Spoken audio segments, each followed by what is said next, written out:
just a few hours after Tuesday's general election, we have the victors, the winners of this amazing race here. I'm speaking to the Lieutenant Governor of the Virgin Islands, Lieutenant Governor Roach, and I'll be interviewing the governor soon.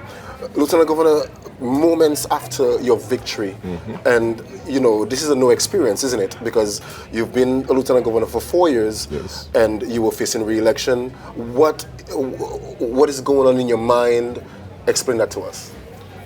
Well, I think that, so first I really want to thank the people of the Virgin Islands, because this could not have happened without them. And I really want to thank the supporters of our campaign who worked so very hard to make this happen. I think in my mind now is how do you become better? And I think that's what I take away from a campaign. Some people may get turned off by the criticism or the challenges along the way, but I think it's an opportunity to reflect. I always try to take from criticism, like do some self-assessment. What are things that I can do better? And is there any validity in that criticism? And that's to me how you grow and how you get better. You know? And so even with a solid victory like what we saw tonight, you feel like there are certain criticisms that could be taken into consideration? Well, I mean, if you think that in this district that we did not win the largest percentage of the vote, I think we have to then say, well, what is going on in that district? What can I do better? Are there things that I should direct more to that district? And that's how I deal with it. I mean, I'm not dismissive at all of the things that people share. There are people who don't have roofs. I mean, that's real, you know. And there are people whose quality of life needs improvement.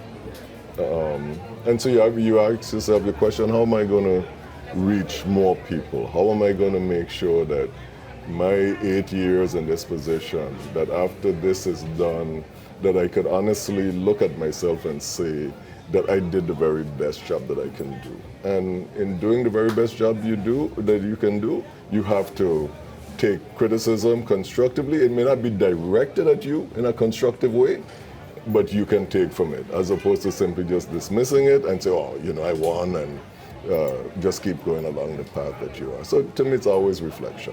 Are there certain goals that you have in mind for your office in the next 4 years? Well, there are 2 properties that we own that I am working on the restoration of. One is the Great House in Sion Farm. We've gotten to the point where we have the architectural designs and we're getting ready to put it out to bid, but it has taken us a while to get to here. And I believe that because St. Croix has such a rich architectural history, and because the culture is such an emphasis in this island, I think restoring a wonderful house like that speaks to the history and the culture of the place is a priority. You know, we just finished, we're now on contract with the building in town in Christian. Did you purchase it? I think we made a down payment. We're good. Okay. Yeah, you had to break the story. Right. So moving into that building, making sure that the employees and the customers have a good experience with that is good. I think there's some things that I want to see happen outside of the parameters of the Office of Lieutenant Governor, and one of those includes the workforce development piece. I'm very proud of the fact that a bill that I introduced into the legislature that took quite a few years to work its way through, because it was introduced in 2013. And that bill distinguishes our territory as the only historically black college and university in the United States that allows for free tuition for its students. But the bill wasn't enacted, wasn't designed to act just by itself.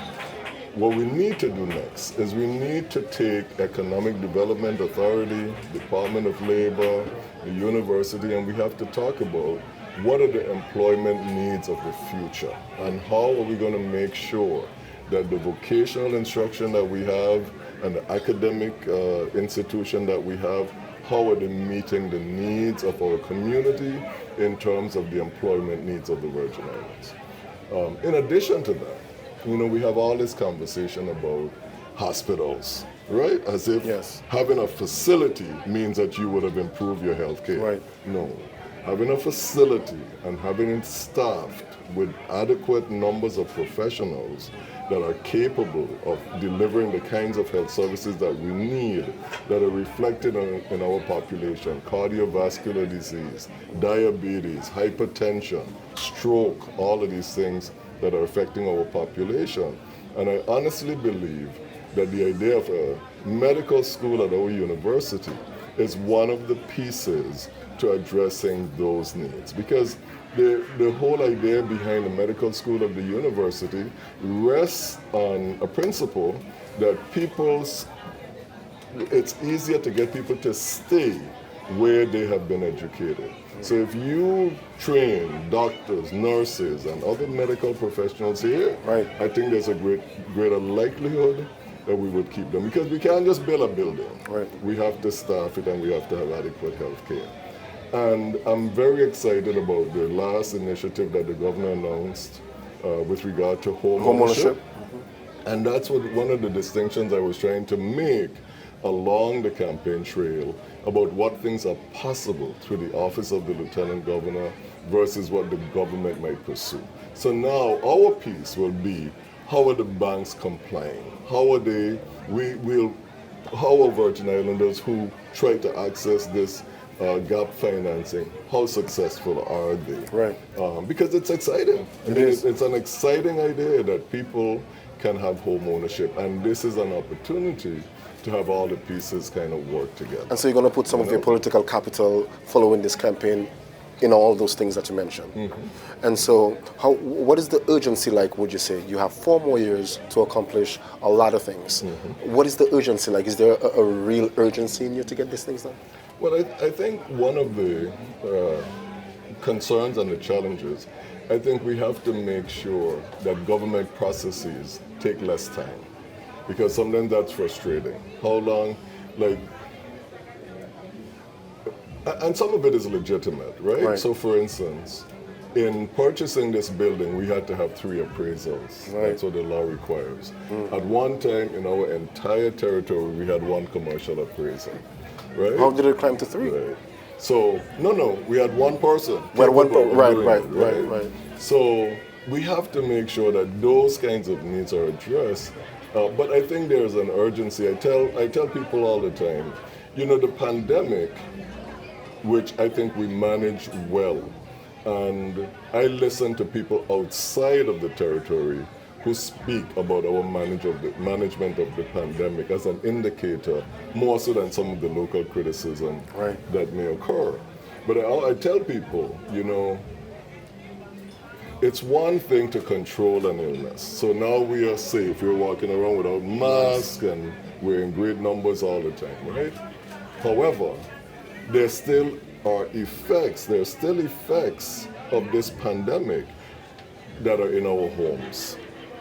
It's reflected in the fact that even though crime has decreased in all of the major categories, it's increased in domestic violence. Right. And I think that when we look at our children, when we engage them, and we think about what it means for them to have been out of school and not have the contact of their peers, and what that contact does for their social development, it's the same thing that we have to look at what the needs of our population are from the point of view of healing and making sure that the other pieces of our society don't aggravate those conditions and don't add to them, as opposed to bringing relief. So there is urgency in so many ways. Excellent. Governor, thank you so much. Thank you. Congratulations. Thank you. Thank you.